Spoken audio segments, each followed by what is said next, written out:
भारत के इतिहास में कई ऐसी घटनाएं घटी हैं जिनके बारे में बेहद कम लोग जानते हैं। इन घटनाओं से जुड़े रहस्य के बारे में जानकर हैरानी होती है। राजस्थान के जैसलमेर जिले में एक गांव है जो रातों रात खाली हो गया था। बताया जाता है कि जैसलमेर से लगभग 20 किलोमीटर दूर स्थित कुलधरा गांव में भूतों का बसेरा है। इसकी वजह से लोग यहां जाने से डरते। राजस्थान के कुलधरा गांव की गिनती देश की भूतिया जगहों में की जाती है। बताया जाता है कि करीब 2 साल पहले लोग रातों रात इस गांव को छोड़कर भाग गए थे। इसके बाद से इस गांव में कोई रहने के लिए नहीं आया और यह गांव वीरान हो गया। इस गांव को श्रापित भी कहा जाता है। इस गांव से एक दिल दहला देने वाली घटना जुड़ी हुई है। जर्जर हालात में पड़े घर। आज कुलधरा गांव कभी बेहद खूबसूरत था, लेकिन एक घटना ने इस गांव को वीराने में बदल दिया। कुलधरा गांव इस हालात में कभी नहीं था। बताया जाता है कि पहले यह गांव काफी सुंदर हुआ करता था। करीब 200 साल पहले कुलधरा गांव में पालीवाल ब्राह्मण की काफी आबादी रहती थी।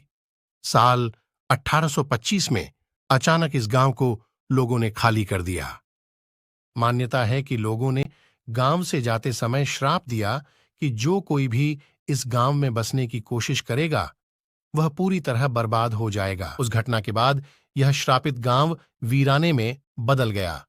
आखिर क्या वजह थी कि पालीवाल ब्राह्मण और दूसरे लोगों ने इस गांव को खाली कर दिया? बताया जाता है कि पालीवाल ब्राह्मणों ने 1891 में कुलधरा गांव को बसाया था और उस समय यह एक समृद्ध गांव था। इस गांव में ज्यादातर ब्राह्मण रहते थे और यहां पर खेती, पशुपालन और व्यापार के लिए उपयुक्त भूमि थी। पालीवाल ब्राह्मण पाली के रहने वाले थे, लेकिन सभी 11वीं शताब्दी में पाली से विस्थापित होकर राजस्थान के विभिन्न स्थानों जोधपुर, जैसलमेर, सातलमेर, बीकानेर आदि में जाकर रहने लगे थे। उस समय कुलधरा गांव बेहद समृद्ध हुआ करता था।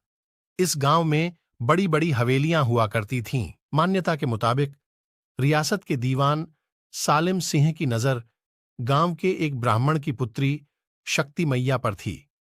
वह उसके साथ शादी करना चाहता था, जबकि दूसरी तरफ गांव का ब्राह्मण अपनी पुत्री का विवाह किसी दूसरी बिरादरी में नहीं करना चाहते थे। इसके बाद सालिम सिंह ने गांव वालों को धमकी दी कि अगर वो शक्ति मैया से उनकी शादी नहीं करवाते हैं तो वो पूरे गांव को तहस नहस कर देगा। धमकी के बाद गांव के पालीवाल ब्राह्मणों ने पंचायत में फैसला किया कि वह इस गांव को छोड़ देंगे। उसके बाद सभी ब्राह्मण गांव को वैसा ही छोड़कर रातों रात वहां से चले गए। जाते वक्त उन्होंने यह श्राप भी दिया कि जो कोई भी इस गांव में बसने की कोशिश करेगा वह पूरी तरह बर्बाद हो जाएगा। दूसरी मान्यता के मुताबिक गांव वालों ने सालिम सिंह द्वारा ज्यादातर मात्रा में कर वसूले जाने की वजह से परेशान होकर गांव से चले गए। हालांकि तीसरी वजह वैज्ञानिक भी लगती है। उसके मुताबिक पालीवाल ब्राह्मणों द्वारा इस गांव को छोड़ने की मुख्य वजह सूखा और गांव में पानी के जलस्तर का नीचे गिरना था। लेकिन आज भी यह गांव रहस्यमयी है।